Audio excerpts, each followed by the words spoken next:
अस्सलाम वालेकुम and hello aspirants, welcome to my channel जहां पढ़ाई बोरिंग नहीं इंटरेस्टिंग होती है। आज हम स्टार्ट करने वाले हैं क्लास 6 एनसीईआरटी हिस्ट्री का chapter first, what where how and when. लेकिन पहले एक सवाल है, अगर मैं आपसे पूछूं हिस्ट्री का मतलब क्या होता है, डेट्स, किंग्स, वार्स या फिर boring long answer, comment section में ज़रूर लिखना। हिस्ट्री सिर्फ डेट नहीं होती, हिस्ट्री स्टोरी होती है ह्यूमंस की। ये कहानी है हम कहाँ से आए, कैसे रहते थे, क्या खाते थे, कैसे टूल्स बनाते थे। ये चैप्टर छोटा लगता है लेकिन बिलीव मी यही हमारी एंशिएंट हिस्ट्री की बेस है। हिस्ट्री बताती है लोग क्या खाते थे, क्या पहनते थे, कहाँ रहते थे, कैसे रहते थे, उनका ऑक्यूपेशन क्या था। इस चैप्टर में जो हम टॉपिक्स कवर करने जा रहे हैं वो है where did people live, name of the land, finding about past, one past and many dates. लोग कहाँ रहते थे, इंडिया नाम कहाँ से आया, हम अपने पास्ट के बारे में कैसे जान सके, जो कि हम सोर्स भी बता सकते हैं, और हमारा एक पास्ट है या काफ़ी सारे, और डेट्स के बारे में। चलिए शुरू करते हैं आज के सेशन का पहला topic, where did people live, लोग कहाँ रहते थे। लोग यूजुअली रिवर्स के आसपास रहते थे बिकॉज लैंड फर्टाइल होती थी, ट्रेड के लिए भी अच्छा था और फूड की अवेलेबिलिटी भी अच्छी खासी थी। अब गौर से देखिए इस डायग्राम को ताकि हम अच्छे से याद कर सकें कि लोग कहाँ रहते थे।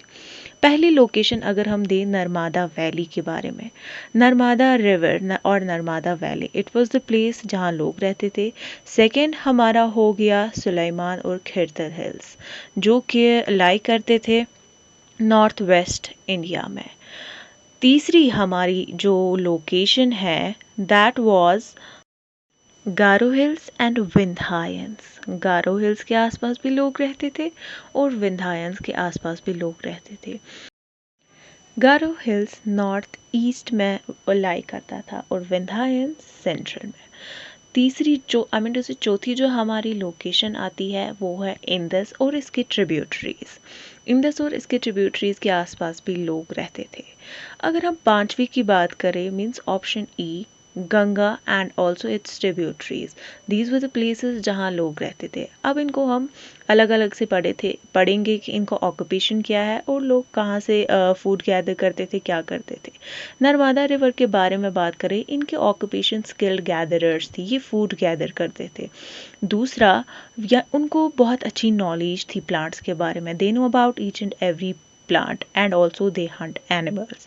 सेकेंड हमारा आ गया सुलेमान और Kirthar hills. I also told you before कि Sulaiman and Kirthar hills they lie on the north west of India and they were the villagers, mostly village व वाइड स्प्रेड। और दूसरा चीज़ वो क्रॉप्स ग्रो करते थे और एनिमल्स को पालते थे। कौन से animals? Sheeps, goats and kettles. इसके बाद हमारा आता है गारो हिल्स। गारो हिल्स और विंध्यायन ये एक ऐसी जगह है जहाँ पहली बार राइस उगाया था। दूसरा इंदस, इंदस में क्या होता था, ज़्यादातर स्टीज फ्लोरिश हुआ करती थी 4700 ईयर्स अगो। गंगा की बात करें वहाँ पे भी स्टीज फ्लोरिश हो गई थी जिसकी वजह से मगधा किंगडम बना जो कि ओल्डेस्ट किंगडम था। जब ऑक्यूपेशन चेंज होती थी, इकोनॉमी भी चेंज होती थी और पॉलिटी भी चेंज होती थी, जिनकी वजह से इंडिया का फर्स्ट किंगडम बना मगधा किंगडम। मैप पे ये लोकेशन जो मैंने ट्रेस की है यही लोकेशन थी जहाँ लोग रहते थे। अब दूसरा टॉपिक आता है व्हाई डू पीपल ट्रैवल, लोग एक सब कॉन्टिनेंट से दूसरे सब कॉन्टिनेंट क्यों जाते थे। इवन दो बीच में हिल्स थे, रिवर्स थे, डेजर्ट्स थे, सीज थी, इनको पार करना मुश्किल था लेकिन कभी इम्पॉसिबल नहीं था। इन चीज़ों की वजह से क्या हो गया, इंटरमिंगलिंग ऑफ कल्चर हो गया, नए वेज आ गए स्टोन को क्रीव करने के लिए और कुकिंग के भी नए तरीके आए, म्यूज़िक भी डिफरेंट तरीक़ों से कंपोज किया गया। अब फिर से हम मैप की तरफ देखेंगे, फ्रंट आयर जो पार करना तो मुश्किल था लेकिन कभी लोगों को रोक नहीं पाया। लोग यहाँ आए, सेटल हुए, कल्चर एक्सचेंज हुआ। अब लोग यहाँ आए, सेटल हुए, कल्चर एक्सचेंज हुआ। इसका पहला reason in search of livelihood है और दूसरा रीजंस नेचुरल क्लाइमेटी से बचने के लिए, तीसरा लोग आर्मीज के साथ जाते थे। अब हमारा टॉपिक आता है name of our land, India और भारता। ऐसे दो नाम हैं जिससे हमारे लैंड को बुलाया जाता है। अब इंडिया का अपना बैकग्राउंड है और भारता का अपना बैकग्राउंड है। इंडिया, अगर इंडिया के बारे में हम देखा जाए, इंडिया नाम के बारे में हम देखेंगे तो India comes from the word Indus. तो इंदस को संस्कृत में सिंधु बोलते थे। उसी this was the root for the name Indus. और अगर हम भारता के बारे में बात करें, जब ईरानियन इस रीजन में आए उनकी लैंग्वेज में एस साउंड अक्सर एच बन जाता था, इसीलिए उन्होंने सिंधु को हिंदू प्रोनाउंस किया। फिर ग्रीक्स आए, उनकी प्रोनाउंसिएशन थोड़ी अलग थी, उन्होंने हिंदू या सिंधु को इंदोस या हिंदोस बोलना शुरू किया। ग्रेजुअली जो एरिया इंदस रिवर के ईस्ट में था उस पूरे रीजन को ग्रीक्स ने इंडिया कहना शुरू किया। यानी शुरू में इंडिया नाम किसी पूरे सब कॉन्टिनेंट का नहीं लिया जाता था, लेकिन इंदस के ईस्ट वाले रीजन के लिए उसे यूज़ होता था और धीरे धीरे ये नाम एक्सपैंड हो गया और पूरे सब कॉन्टिनेंट के लिए यूज़ होता था। तो इम्पॉर्टेंट बात ये है, इंडिया नाम रिवर से आया और फॉरेन ट्रैवलर्स ने अपनी प्रोनाउंसिएशन के हिसाब से इसे बदल दिया। तो इससे हमें बहुत सारी चीज़ें पता चलती है। पहला, इसे हमें पता चलता है कि नाम भी हिस्टोरिकल कंटेक्ट और कल्चरल इंट्रैक्शन का रिजल्ट होते थे। इससे हमें सोर्स एनालिसिस का भी आइडिया मिलता है कि हिस्ट्री के नाम, टर्म्स और रेफरेंसेस न्यूट्रल नहीं होते, उनका कंटेक्स्ट समझना बहुत इम्पॉर्टेंट है। अब अगर हम बात करें भारता की, चलो अब बात करते हैं भारत के ओरिजिन की। भारत ओरिजिनली एक ग्रुप ऑफ पीपल का नाम था जो ऋग्वेदा में मेंशन हुआ है। अब ऋग्वेदा क्या है? ये एक ऐसी एंशिएंट सैक्रेड टेक्स्ट है जो इंडिया का सबसे पुराना रिलीजियस और लिटरेरी टेक्स्ट माना जाता है। इसमें मोस्टली हाइम्स मतलब देवताओं के लिए सॉन्ग, पोएम्स, रिचुअल और कल्चर डिस्क्राइब करते हैं और प्लेस, स्टोरी और सोशल कस्टम्स। लिखा गया है कि संस्कृत में और ऋग्वेदा का मेन पर्पस था देवताओं को प्रेज करना और रिचुअल्स गाइड करना।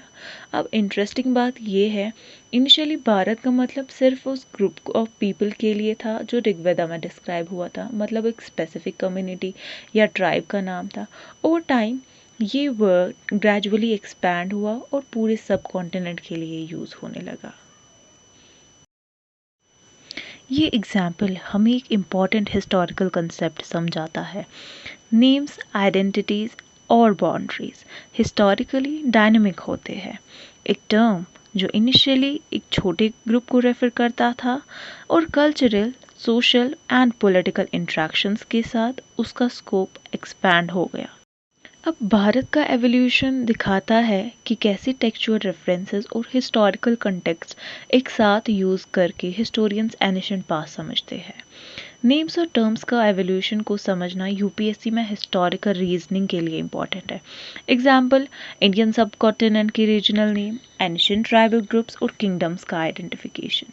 जब हम ऋग्वेदा और भारत का रेफरेंस पढ़ते हैं, हम समझते हैं कि ये लोग मोस्टली नॉर्थ वेस्ट और गंगा प्लेन्स में सेटल थे। जियोग्राफी और टेक्सचुअल एविडेंस दोनों का कॉम्बिनेशन स्ट्रॉन्ग बेस बनाता है हमारी यूपीएससी के लिए। अब चलते हैं दूसरे टॉपिक की ओर, how do we know about our past. हमारे पास काफ़ी सारे सोर्सेज हैं जिनकी वजह से हम अपने पास्ट के बारे में जान सकते हैं। 3 किस्म के सोर्सेज हैं हमारे पास। पहला है मैन्युस्क्रिप्ट, दूसरा है इंस्क्रिप्शंस और तीसरा है आर्कियोलॉजी। अब इनको हम अलग अलग समझते हैं। मैन्युस्क्रिप्ट, मैनु का मतलब होता है हाथ और स्क्रिप्ट का मतलब होता है राइटिंग, लिखे जाते हैं। ये हैंड रिटन डॉक्यूमेंट्स है जो लिखे जाते हैं। ये अक्सर पाम लीव्स पे लिखे जाते हैं, बार्क ऑफ द ट्री पे लिखे जाते हैं। ये अक्सर संस्कृत, प्राकृत और तमिल लैंग्वेज में लिखे जाते हैं। इनका कंटेंट रिलीजियस बिलीफ होता है, किंग्स की ज़िंदगी के बारे में बोला जाता है और एपिक्स, पोएम्स और प्लेस भी, और मेडिसिन और साइंस के बारे में भी बोलते हैं। इनकी प्रॉब्लम ये है कि ये टाइम के साथ डिस्ट्रॉय हो जाते हैं। दूसरा सोर्स जो हमारा है वो है इंस्क्रिप्शन। ये किसी भी हार्ड सरफेस पे लिखा हुआ मैसेज होता है, उसको इंस्क्रिप्शन बोलते हैं। इस पर ज़्यादातर ऑर्डर्स, किंग्स के ऑर्डर्स लिखे जाते थे, विक्ट्रीज लिखी जाती थी और अक्सर पब्लिक अनाउंसमेंट लिखे जाते थे। इसकी एक एग्जाम्पल है कंदाहार इंस्क्रिप्शन जो अफगानिस्तान में है। तीसरा हमारा आता है आर्कियोलॉजी। आर्कियोलॉजी एक्सकवेशन के थ्रू मिलता है, चाहे वो बोन्स हो, टूल्स हो, पोट्री हो, बिल्डिंग रिमेन्स हो। आर्कियोलॉजी हमें डेली लाइफ के बारे में बताता है और ये जो एक्सकेवेशंस करते हैं वो आर्कियोलॉजिस्ट करते हैं। अब हमारा एक पास्ट है या काफ़ी पास्ट है? पास्ट तो हमारा एक ही है, लेकिन हमारी बुक में पास्टस वर्ड यूज़ किया गया है जो प्लूरल है। ये इसलिए यूज़ किया गया है कि इंडिया में काफ़ी सारे ग्रुप्स रहते थे जिनका अलग ट्रेडिशन था, अलग कस्टम था, उनकी रहने सहने का वे अलग अलग था, उनके हंटिंग के तरीके अलग अलग थे, उनका फूड गैदर करने का तरीका अलग अलग था। इसीलिए डिफरेंट रीजन्स में डिफरेंट ग्रुप्स रहते थे, इसलिए हमारे बुक में पास्ट नहीं पास्टर्स यूज़ किया गया है। अब व्हाट डू डेट्स मीन? अब हम बात करते हैं एक बहुत इंपॉर्टेंट कंसेप्ट की, डेट सिस्टम। ये टॉपिक छोटा लगता है लेकिन क्रोनोलॉजी समझने के लिए बहुत इंपॉर्टेंट है, स्पेशली यूपीएससी फाउंडेशन के लिए। टाइमलाइन ना क्लियर ना हो तो एनिशियंट, मिडीवल और मॉडर्न मिक्स हो सकता है। अब बीसी फुल फॉर्म है बिफोर क्राइस्ट, मतलब जीसस क्रिस्ट के जन्म से पहले। एग्जाम्पल 300 बीसी का मतलब है जीसस के जन्म से 300 साल पहले। सो इम्पॉर्टेंट पॉइंट यहाँ पे ये है कि BC में नंबर्स उल्टे चलते हैं। 400 BC is older than 200 BC and similarly 200 BC is closer to 0। यानी जैसे जैसे नंबर कम होते हैं टाइम प्रेजेंट के करीब आता है। This was all about BC. Now there's another topic that is Anno Domini AD। ये लेटिन लैंग्वेज का वर्ड है। इसका मतलब in the year of Lord, ये जीसस क्रिस्ट के जन्म के बाद का टाइम पीरियड शो करता है। एग्जाम्पल की बात करें 200 AD का मतलब है जीसस के जन्म के 200 साल बाद। एक कॉमन मिसकंसेप्शन है, कुछ स्टूडेंट सोचते हैं AD का मतलब आफ्टर डेथ है। ये गलत है। AD का मतलब बर्थ के बाद का पीरियड। अब BCE और CE ये क्या है? BCE मॉडर्न रिप्लेसमेंट है BC का और CE मॉडर्न रिप्लेसमेंट है AD का। तो ये दोनों यूज़ किए जाते थे। टाइमलाइन सेम है, बस नाम चेंज हुआ है। बस दोस्तों, आज का सेशन यही खत्म होता है। ये मेरा पहला वीडियो था, तो अगर कुछ मिस्टेक्स हुई हो, एक्सप्लेनेशन स्लो फास्ट हुई हो तो प्लीज़ बेयर विद मी, मैं आपके साथ साथ सीख रही हूँ। तो मिलते हैं नेक्स्ट वीडियो में। टिल देन अल्लाह हाफिज़।